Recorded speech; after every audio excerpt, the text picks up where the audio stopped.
ओम शांति।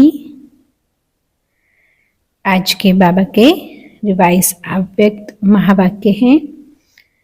बाबा कहते हैं, सर्व प्राप्तियों की स्मृति इमर्ज कर अचल स्थिति का अनुभव करो और जीवन मुक्त बनो।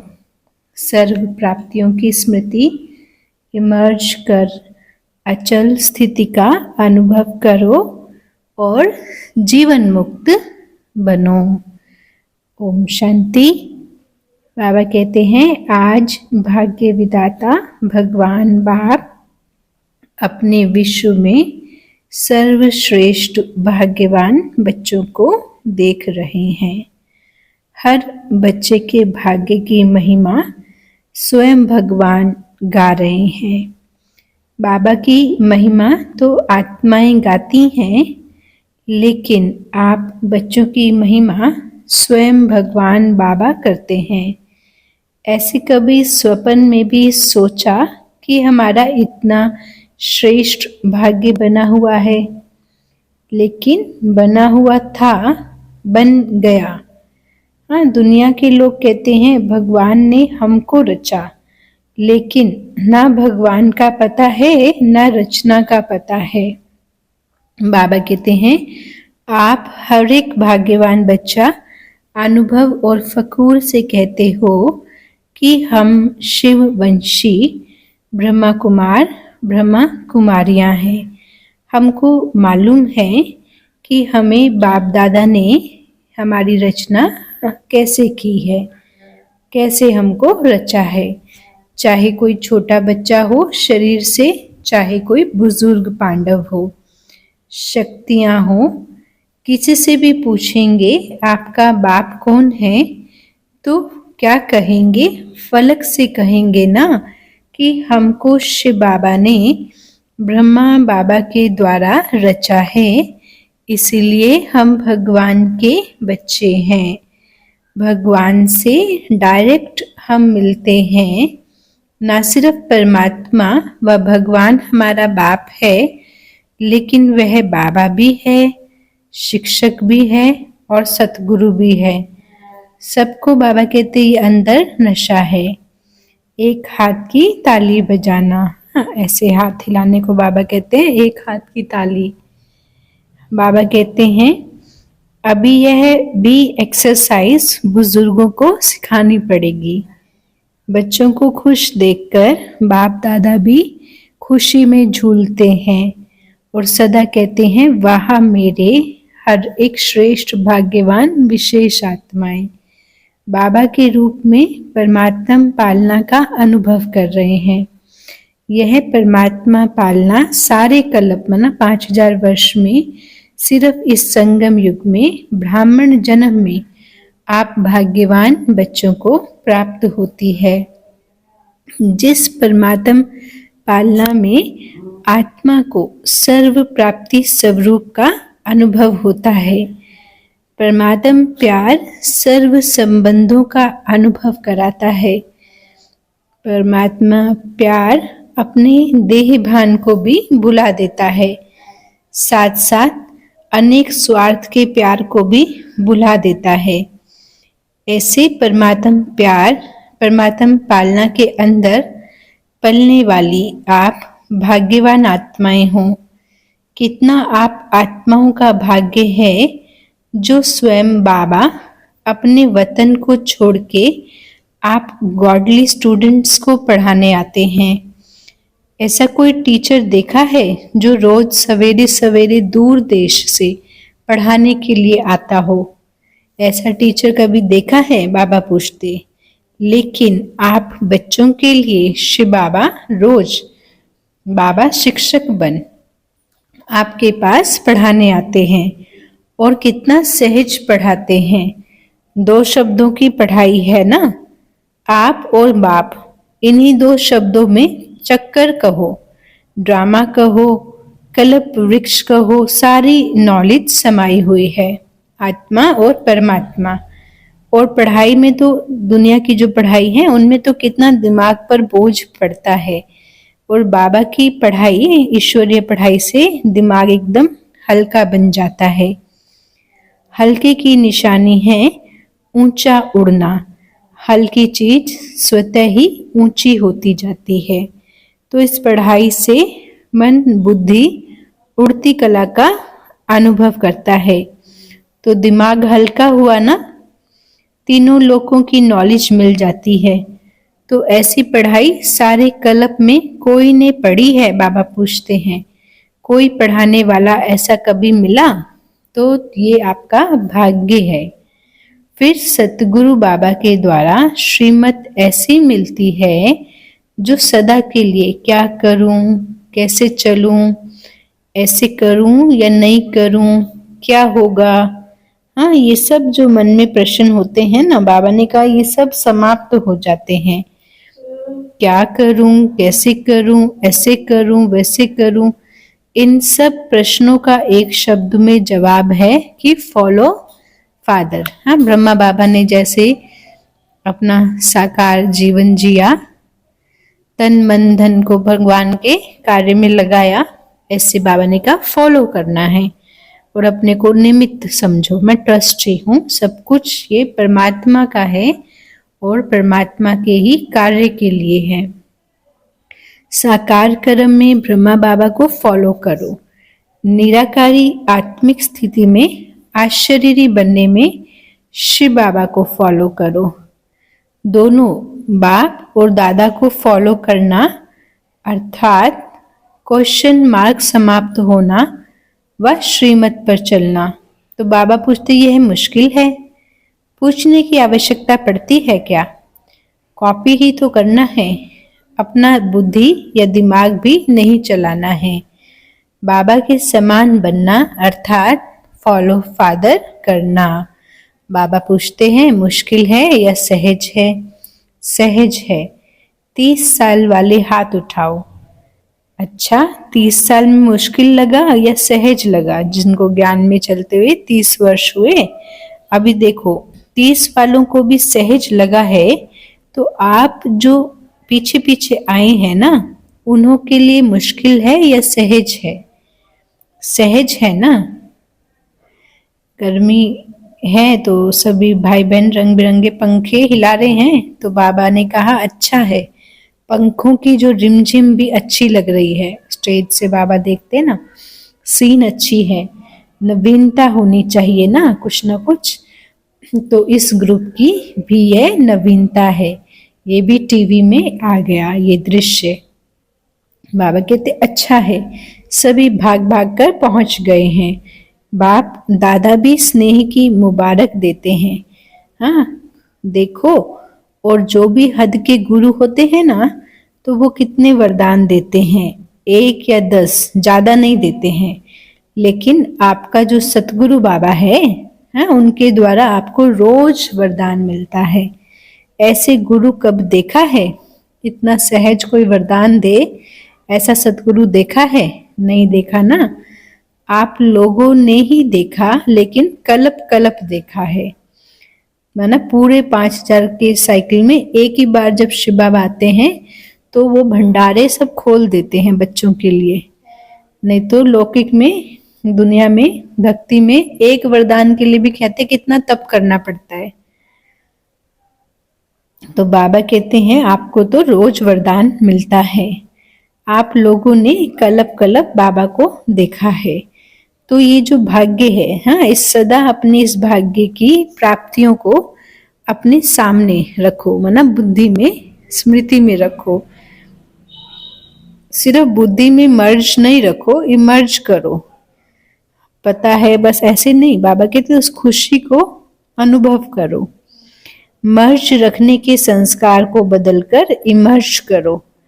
अपनी प्राप्तियों की लिस्ट सदा बुद्धि में इमर्ज रखो। जब प्राप्तियों की लिस्ट इमर्ज होगी तो किसी भी प्रकार का विघ्न कभी वार नहीं करेगा, वह मर्ज हो जाएगा और प्राप्तियां जो होती है ना ज्ञान की, वो इमर्ज रूप में रहेंगी। बाप दादा जब सुनते हैं कि आज किसी भी कारण से कोई बच्चे मेहनत करते हैं, युद्ध करते हैं, हाँ, मतलब अपनी पुरानी आदतों से जीतने के लिए योग तो बाबा से लगाना चाहते हैं लेकिन लगता नहीं है। सोल कॉन्शियस, हाँ, आत्मा अभिमानी के बदले बॉडी कॉन्शियस, देह अभिमान में आ जाते हैं। तो फिर बाप दादा को जब बाबा ये देखते हैं तो उनको अच्छा नहीं लगता है। अब इसके पीछे कारण क्या है? बाबा कहते अपने भाग्य की प्राप्तियों को इमर्ज रखो। हाँ, वो इमर्ज नहीं रहती हैं, भूल जाते हैं, मर्ज रहती हैं। फिर जब कोई याद दिलाता है तो सोचने लगते हैं होना तो ऐसा चाहिए। हाँ, इसलिए बहुत सहज पुरुषार्थ क्या है, आसान क्या है कि अपनी जो प्राप्तियां हैं, हाँ, बाबा के ज्ञान में जो हमको प्राप्ति हुई है, अनुभव है, जो भी प्राप्तियां हैं उनको इमर्ज रखो। जब से हम ब्राह्मण बने हैं तब से अपने भाग्य को स्मृति में रखो। हलचल में नहीं आओ। परिस्थिति बदलती है तो मन की स्थिति की हलचल में नहीं आओ। अचल बनो, क्योंकि यहाँ आबू में यादगार क्या है? अचल घर है या हलचल घर है? अचल, हाँ, स्थिर। किसका यादगार है? ये आपका यादगार है ना। तो जब भी कोई सूक्ष्म पुरुषार्थ का मार्ग मुश्किल लगता है, बुद्धि ज्यादा हलचल में होती है, तो अपने जो भक्ति के यादगार है ना उनको स्मृति में लाओ।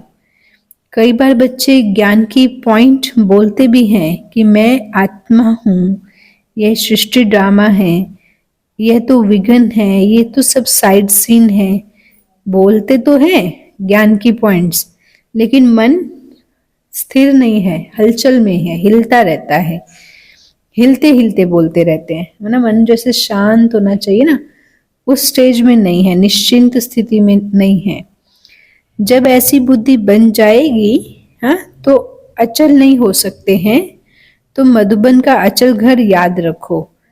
बाबा कहते ये तो स्थूल चीज है ना, सूक्ष्म तो नहीं है, आंखों से देखने की ये चीज है। मेरा यादगार अचल घर है, हलचल घर नहीं है, क्योंकि बाप दादा इस वर्ष को सर्व बच्चों के प्रति मुक्ति वर्ष मनाना चाहते हैं। ऐसा नहीं हो हाथ उठावे तो कोई का उठे, कोई का नहीं उठे, नहीं, सब खुशी खुशी से हाथ की ताली बजाएं। चलो अभी बजा दी तो ठीक है, लेकिन ऐसे ही बाप दादा इस वर्ष के समाप्ति में इतनी जोर से ताली बजाते देखें।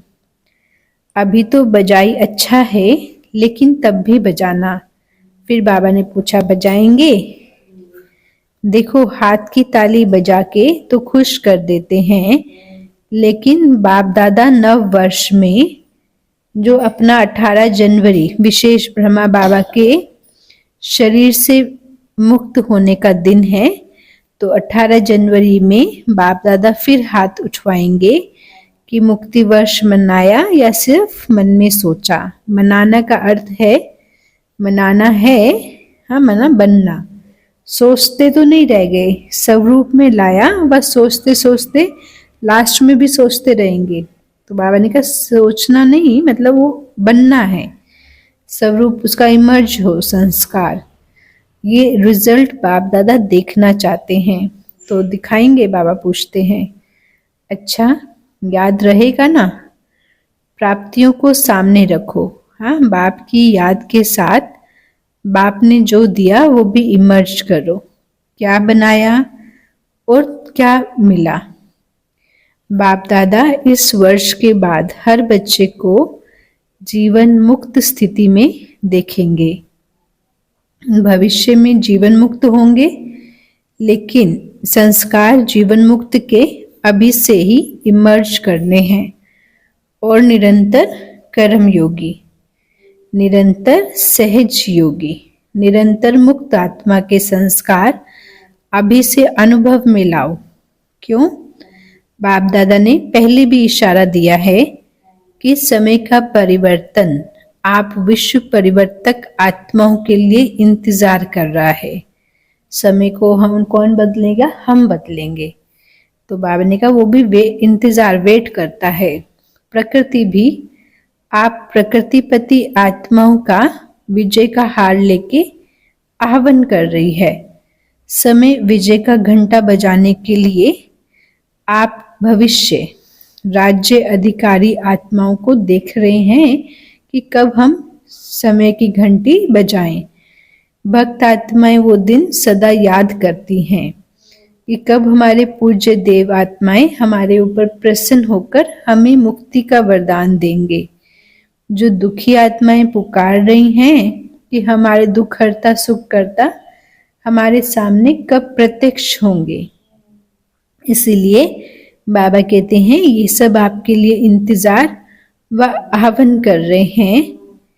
इसीलिए हे रहमदिल विश्व कल्याणकारी आत्माएं, अभी इन्हों के इंतजार को समाप्त करो। आपके लिए सब रुके हुए हैं। हाँ, आप सब अभी मुक्त हो जाओ तो सर्व आत्माएं, प्रकृति, भगत सब मुक्त हो जाएंगे। क्योंकि हम पूर्वज आत्माएं हैं ना, तो पहले हम बनते हैं, फिर बाद में दूसरे बनते हैं। तो मुक्त बनकर मुक्ति का दान देने वाले मास्टर दाता बनो। अभी विश्व परिवर्तन की जिम्मेवारी के ताजधारी आत्माएं बने हो। विश्व का भी हमको परिवर्तन करना है। बाबा बोलते हैं जिम्मेदार हो ना, बाप के साथ मददगार हो। तो क्या आपको रहम नहीं आता है? दिल में दुख के विलाप महसूस नहीं होते हैं? माना मनुष्य जो दुनिया के दुखी हैं उनकी आवाज हम तक नहीं पहुंचती? बाबा पूछते हैं। क्योंकि हम पूज्य आत्माएं हैं ना। हे विश्व परिवर्तक आत्माएं, अभी अपनी जिम्मेदारी के ताजपोशी मनाओ। बाप दादा ने पहले भी कहा, हाँ 100 हिमालय जितने बड़े थे बड़े विघ्न भी आ जाएं तो भी हटेंगे नहीं, हार नहीं खाएंगे। ताजपोशी मुक्ति वर्ष अवश्य बनाएंगे। बाप दादा रोज चार्ट देखेगा। ऐसे नहीं है कि यहाँ से जाओ तो ट्रेन में ही कहो पता नहीं क्या हो गया, घर में जाते बगुले हंस की लड़ाई लग गई। हाँ, घर में गए तो बाबा कहते ऐसा नहीं, ये हो गया ये हो गया, बातें बताते हैं ना परिस्थितियां, ये बाबा नहीं सुनेंगे।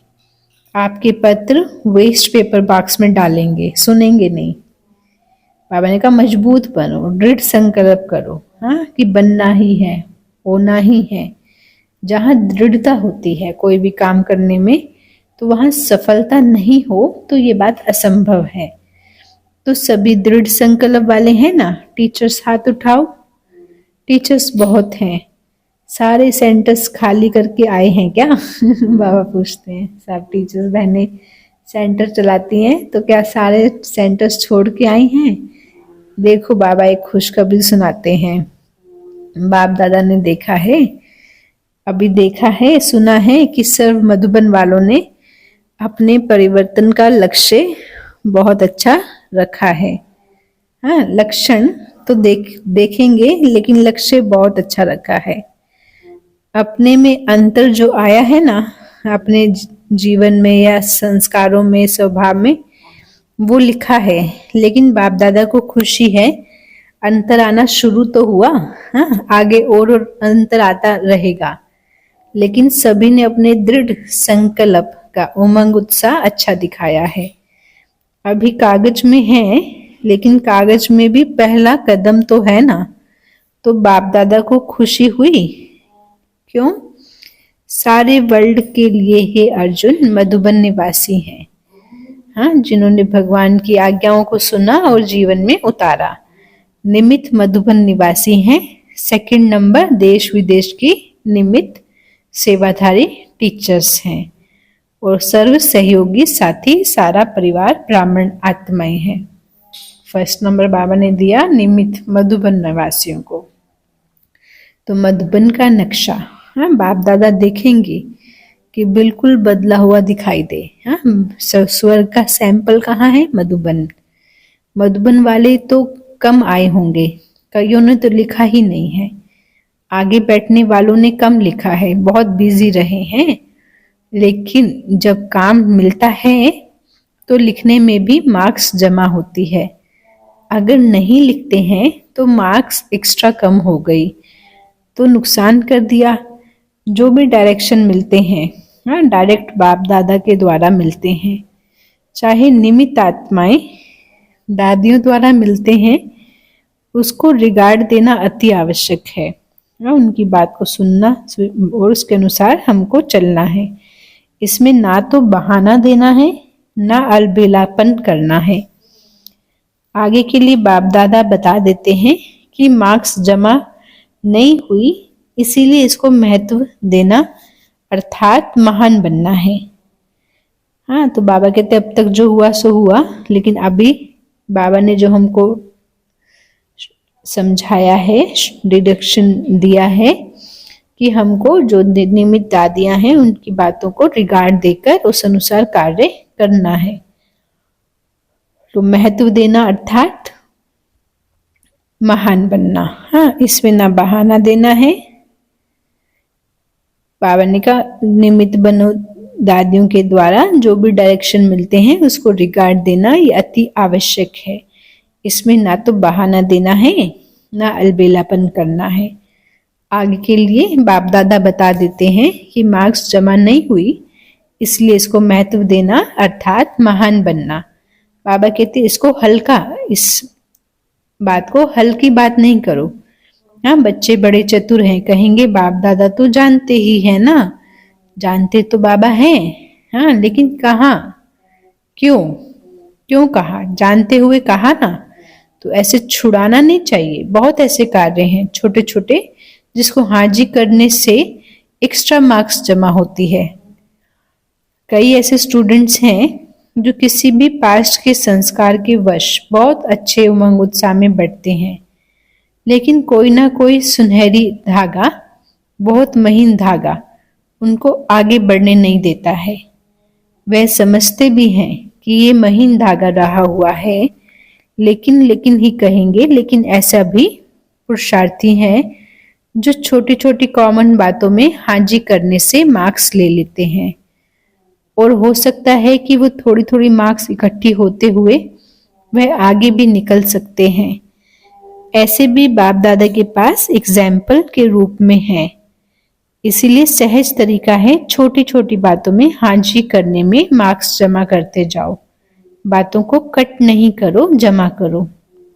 बाकी बाप दादा ने देखा है मेजोरिटी ने अपना उमंग उत्साह अच्छा दिखाया है, इसलिए दृढ़ संकल्प के लिए विशेष उन मधुबन निवासी बच्चों को बाप दादा हाजी करने की मुबारक देते हैं, याद प्यार भी दे रहे हैं। लाख लाख गुना याद प्यार बाबा दे रहे हैं। क्यों? मधुबन है बाप दादा के स्वरूप को प्रत्यक्ष करने का शीश महल। शीश महल होता है ना आईना, पारदर्शी, जहां हर एक अपने आप को देख सकता हो कि मैं अभी किस स्थिति में हूं। तो एक बात की तो खुशी है, कभी कागज में आया हुआ कर्म में लाना है। हाँ, कागज में जो लिखा भी वो हमारे कर्मों में आए, ठीक है ना। अच्छा, बाबा सबको मुबारक देते हैं। अभी अगर आप सभी को अचानक डायरेक्शन मिले कि अभी अभी आज शरीरी बन जाओ, तो बाबा पूछते हैं क्या बन सकते हो, या मन में हलचल आएगी, नहीं अभी ये काम बाकी है, ये सेवा बाकी है। क्यों बाबा ऐसा क्यों पूछते हैं? क्योंकि जो लास्ट का समय होता है, आत्मा जब शरीर छोड़ती है, ये सेकंड का अभ्यास कि मैं आज शरीरी आत्मा शिव बाबा का बच्चा, हाँ, ये अभ्यास पास विद ऑनर बनाएगा, माना ऊंचा भाग्य, ऊंचा पद दिलाएगा। तो अभी बाप दादा भी कहते हैं एक सेकंड में सब बातें, जो भी दुनिया की बातें हैं, उन सब से बुद्धि को समेटकर आज शरीरी बन जाओ। अब अपने को देखो, मैं आज शरीरी, एक पॉइंट ऑफ लाइट आत्मा हूं, आज शरीरी शिव बाबा का बच्चा हूं, बाबा के सम्मुख हूं। इस स्थिति में स्वयं को स्थित करो। ओम शांति। अच्छा, चारों ओर के अति श्रेष्ठ भाग्यवान परमात्म पालना के अधिकारी आत्माएं, परमात्म पढ़ाई के अधिकारी, परमात्म सतगुरु के वरदानों के अधिकारी, सदा दृढ़ता के द्वारा सफलता के अधिकारी, सदा अखंड योगी, अचल योगी, सदा विश्व परिवर्तन की जिम्मेदारी के ताजधारी, सदा सर्व प्राप्तियों को इमर्ज रूप में अनुभव करने वाले ऐसी विशेष आत्माओं को बाप दादा का याद प्यार और नमस्ते। हम बच्चों का मीठे सतगुरु परमात्मा पिता को, बाप दादा को याद प्यार गुड मॉर्निंग, नमस्ते बाबा, शुक्रिया बाबा। अभी मुक्ति वर्ष में नंबर 1 मधुबन निवासी हैं, ठीक है ना? बाबा पूछते हो सकता है अथवा मुश्किल है। फिर तो बाप दादा मधुबन वालों को भी गोल्डन बैच देंगे। मधुबन वालों को बैच देना है और सभी को दिया है। मधुबन वालों को मुक्त वर्ष की प्राइज देंगे, अच्छा बैच भी देंगे आपको। अच्छा, बाबा वरदान देते हैं, ब्राह्मण जीवन में एक भगवान बाप को अपना संसार बनाने वाले स्वतः और सहज योगी भव। ब्राह्मण जीवन में एक बाप को अपना संसार बनाने वाले स्वतः और सहज योगी भव। ब्राह्मण जीवन में बाबा समझाते हैं कि सभी बच्चों का वायदा है बाबा से, एक बाप दूसरा ना कोई। जब संसार ही बाप है, शिव बाबा है, दूसरा कोई है ही नहीं, तो स्वतः और सहज योगी स्थिति सदा रहेगी। अगर दूसरा कोई है तो फिर मेहनत करनी पड़ती है। यहाँ बुद्धि ना जाए वहाँ जाए। हाँ, बुद्धि में अगर एक ही बाबा है तो बुद्धि एक ही जगह जाएगी, लेकिन बुद्धि में अगर और कोई होंगे तो वहाँ बुद्धि भटकेगी। तो बाबा समझाते हैं, तो फिर बुद्धि को बाबा के पास ले जाने में मेहनत करनी पड़ती है। यहाँ बुद्धि नहीं जाए वहाँ जाए, लेकिन एक बाप ही जब सब कुछ है तो बुद्धि कहीं जा नहीं सकती है। तो पाठ एक ही पक्का करना है, मेरा संसार एक बाबा है। ऐसी जो आत्माएं हैं वो सहज योगी, सहज स्वराज्य अधिकारी बन जाते हैं। उनके चेहरे पर रूहानियत की चमक एक रस एक जैसी रहती है। स्लोगन है, बाप समान अव्यक्त व विदेही बनना यही अव्यक्त पालना का प्रत्यक्ष सबूत है। बाप समान अव्यक्त व विदेही बनना यही अव्यक्त पालना का प्रत्यक्ष सबूत है। ओम शांति। राजयोग अभ्यास करेंगे, स्वयं को देखेंगे कि कमल के आसन में मैं पवित्रता का फरिश्ता विराजमान हूँ। शिव बाबा पवित्रता के सागर हैं, उनसे पवित्रता की किरणें मेरे मस्तिष्क में, मेरी बॉडी में, मेरी सर्व कर्मेंद्रियों को प्राप्त हो रही है। मैं परम पवित्र शिव बाबा की संतान, पवित्र आत्मा, पवित्रता का फरिश्ता हूँ। मेरा चित्त शांत है, कर्मेंद्रियाँ शीतल हैं, दृष्टि पवित्र है। मैं एक पवित्र आत्मा हूँ, पूज्य आत्मा हूँ। मेरा संसार एक बाबा है, मेरा संसार एक बाबा है। देखें स्वयं को एक पवित्र आत्मा, निराकार आत्मा, जो उसकी बाबा के सम्मुख बैठी हुई है मन बुद्धि के द्वारा, और बाबा ही मेरा संसार है।